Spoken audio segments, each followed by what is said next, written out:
In fact, Dr. Bhatt, let me come to you first.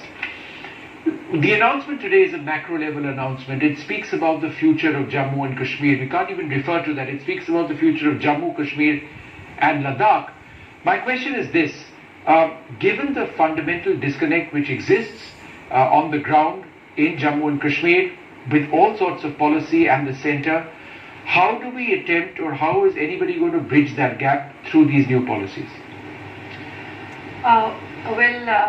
Vishnuji, the first point is that, if we look at the timeline of any nation, there are certain movements which are very defining. And I think this has been one of the most, bold and historic decisions which has taken place today, which actually is going to play a very significant role, in the development of, I'll come to that, and especially I think for people like us, those who were not there, at the time when India got independence, being a part of, witnessing such an important decision, I think that itself is very welcoming. This is my real fear, yeah. Dr. Bhatt. I'll give you lots of time. At least give me 1 minute to speak, and then give me one minute to. You may disagree, but let me complete, and then you can counter me. No issues on that. So, but the point is that at least on one point you will agree with me, and that is that when in our constitution, when the preamble, when we try to say a unified country and a secular country, constitutionally, actually, it is today that we have actually become secular. See, I don't disagree with a word of what you're saying. From a macro standpoint, it seems something which is plausible, something which has been done, I'm sure, with the best intentions of the people of Jammu and Kashmir and the people of India.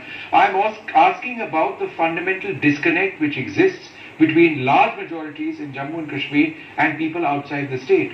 How are you going to get people in Jammu and Kashmir who believe in their identity, who believe in that autonomy, to accept overnight that it's all gone? How do you make that gap?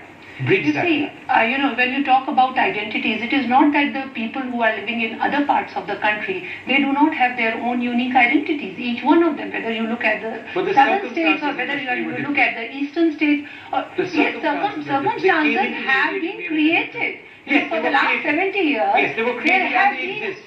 They exist, but they have been created, overcoming that would be a problem. They have been created over this Article 370, which very categorically has been written as something which is temporary, which was temporary and transitional. Yes, now, if you're trying to look at it in whether it is in constitutional terms or whether it is legal terms. No, I'm not looking terms, at it in those terms. I'm not getting into the legality of it because there are two arguments. Right. In fact, Maya, let me come to you next for you. Is that you wanted to? You had a point to make. Go ahead. I just wanted to add what Justice has just said. We all are aware that before Shyama Prasad Mukherjee took up this agitation and in protest, before that we actually had to take a permit to go to Jammu and Kashmir. It is only and it is only after that he protested and he had to pay through his through his life. It is only after that the central government decided to scrap that permit and people could actually travel just like to any other part. And it is not just Shyama Prasad Mukherjee, but I think even Baba Saheb Ambedkar today would be very, very happy to see this, what has happened today, because he was totally against, and in fact as a law minister he had told Sheikh Abdullah when he talked about Article 370 that how do you expect that India should protect your borders, build roads for you, but you do not want any kind of an interference from us. As a law minister, I will never permit Article 370. Okay. He was totally against it. Justice Mukherjee. You see,